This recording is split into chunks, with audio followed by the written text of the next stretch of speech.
Hello everybody and welcome to the barbecue shop here at Hayes Garden World, and Merry Christmas. Merry Christmas, Merry Christmas. I like to see that you've brought your Christmas jumper today. It's an in-house joke. In this video we're going to be doing some roasted vegetables. Roasted vegetables. With a Christmas twist. Yeah, so these might be some roasted vegetables that you consider for any day of the week, but we've got some little extras to just put with a Christmas dinner. And we're going to roast them on a Weber Genesis 2. In the dish, we've got a selection of vegetables. So we've got some parsnips, some carrots, some red onion for a nice little bit of colour. Butternut squash is a nice optional extra to pop in as well. And just a little bit of celery because we were making the gravy and we had some left over. So thought that will roast down really nicely. To this dish, all we're going to do, take some oil, drizzle that into the bowl. This is just going to help all the seasonings to stick. I say all the seasonings, we're going to do this really simple with some nice sea salt flakes. Some pepper on there as well. And some freshly cracked black pepper as well. That might look quite a lot, but there's a lot of vegetables in there and it will even out. And some of it will even fall off into the barbecue. So nicely done. And then just give those a light tumble, just to make sure that everything's nicely coated. If the onions break up, it's not the end of the world because they'll just crisp up a nice little bit for us. And with the butternut squash, I've left the skin on because you can, if you're roasting it, you don't have to peel it. I've just topped and tailed and taken the seeds out and it's ready to go. With the pear and the apple, we're going to come back to this a little bit later on because what we'll do is we'll take some of the soft brown sugar and just pat that onto the surface that we've cut. You'll see here that I've taken a melon ball scooper, or you can even use a measuring spoon. If you've got a set of measuring spoons, one of those will be the right size to just pop that little core part out. The apples have just been sliced. A little bit of lemon juice stops them from discolouring too much. So we'll pat those with some sugar and then use the butter on the griddle that's already on the barbecue just to griddle those off, surface side down, just until they start to colour up and go nice and soft, and then we'll turn them over for a few seconds. And then that's actually a really traditional accompaniment for your game birds and things like goose and duck. So like we say, roast vegetables with a bit of a Christmas twist. So we've got the barbecue set up, 200 degrees roasting temperature. We've got the two left-hand side burners on and we've got the right-hand burner on. The third one from the left is off. And that's the area where I put the perforated vegetable basket. It's just preheating. And then simply take your vegetables, tumble them on, spread them out a little bit, thank you very much. Tumble them out a little bit. Make sure that there's nothing going to overhang. And then simply a case of close the lid. So how long are we going to leave them for? I'd say we're going to leave those about half an hour. We'll come back and have a check, turn any over if we think that they're just starting to colour a little bit too much on the top. Just bring them around, make sure that they're evenly coloured and evenly cooking.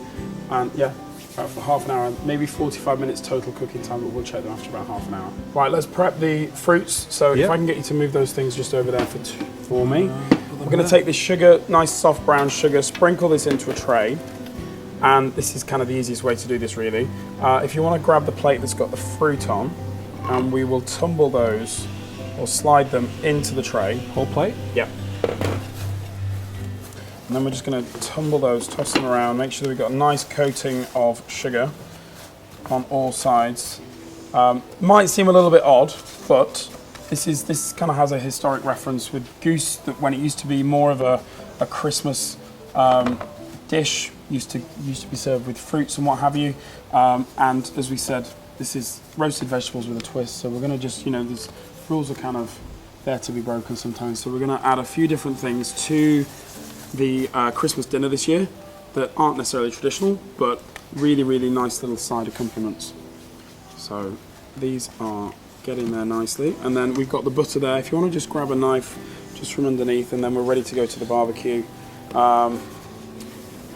And if you wanted to as well, if you were feeling a little bit spicy, you could put some cinnamon, ground cinnamon in here as well.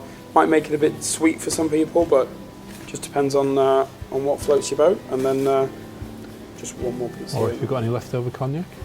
Any leftover cognac, yeah. If you watch our Christmas pudding video, you'll see that we like a little splash of cognac in our food. We are effectively going to griddle these off in some butter with some sugar, so this is quite a sweet thing. So you can put a splash of cognac on the griddle as well, but we're not going to. We're not going to do it at the moment. That's completely at your discretion, but we are ready to go to the grill. Okay. So let's go over there. Right, so we've got our griddle plate nicely heated on the left-hand side. If you want to bring the butter, Yep. and what we'll do is if I can get you to just pop a little bit, I'll keep my hands free for the Is that enough? for the fruit. Yep, that'll be fine to be going on with. Just pop it at this end. The griddle has a slight slope on it down towards the back, the way that this one's organised. So if you put your oils or your fats, your butters and things at the front edge, at the higher end, then they'll work their way all the way down. And just as you're doing there, you can use the knife to just maneuver that down and get that up nicely. But you can see what happens. It will drip down. It will run off the back edge. Sorry. And no, it's fine. There we It's go. fine, thank you. And then the pears are going to take the longest. So we'll put these on first. And we're just looking to get some heat into these and some colour. So we'll put those on and we'll let those do their thing and we'll keep an eye on them. We can see that our vegetables looking nice and caramelised here. Nice bit of colour on there, but we're looking to get some colour onto the pears. We're looking to get some heat into them. We're looking to soften them. So we'll put the lid down. We'll give them a few minutes. We'll keep an eye on them as well. If we need to just add a little bit of extra butter, then we can do. Obviously butter's flavour, but we just, everything in moderation.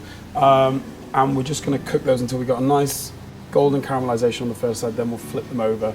And at that point, we'll look at putting our apples on as well. Right, let's have a quick look. About a few minutes. You can see the sugar and the butter have made a really nice bubbly caramel. It does smell very nice. It smells very good here, if only there was smell-o-vision. So that is kind of a perfect, really nice example. You want to leave them with a little bit of bite in them as well, so that they're not just completely mush, but just get some colour on there. And one thing that you can do is when you're doing your cranberry sauce, just pop a little bit of cranberry sauce into the place where the core, the seeds actually came out of, just for a bit of visual effect, if you like. So apple slices going on. Another few minutes. We'll come back, turn those, take the pears off, and we're almost there with the veggies. Let's have a look at these. Looking good. Apples and pears are looking pretty fine. Roasted vegetables are looking pretty good too. So if you want to pop the gloves on, and if I can ask you to take those off the barbecue for me, and there's a dish down there just to pop them into, and then I'll transfer the apples and pears into here as well. So Okay, squeeze past you, there you grab go. them. That's all right. Just be careful when you are handling the apples and pears, because they are quite warm with the sugar on there. And then the only other thing that I would do with this, pomegranate's always around at Christmas. I don't know about your parents, but my parents used to keep us quiet for hours on end by giving us half one of these and a pin. We used to have to pick out the pieces individually. And we just scatter some of those over. Pomegranates, big in Persian food, but also just add that extra layer of kind of jeweled look to your food at Christmas. Everything's shiny and sparkly at Christmas, so why should the food be any different? Butternut squash, parsnips, red onions, a little bit of celery, and caramelised pears and apples with pomegranates are strewn to plenty. Roasted vegetables with a twist. What do you think? Looks really good. They look really good, don't they? I'm quite happy with those. Thank you. So we're going to bring this all together. Yes. With our turkey. Yeah, we got the turkey from the other video as well. We'll bring it all together in a second. So if you want a rough guide of how we've done these vegetables and the fruit, Yep. seasonal fruit, visit our website at hayesgardenworld.co.uk. If you give this a go, please post the images on social media and tag us in it. Yep. We are across the lift. If you want to know anything about the equipment we've used today in this Pop video, into the shop. pop into this shop, and the only thing left to say, Merry Christmas, Christmas. everybody.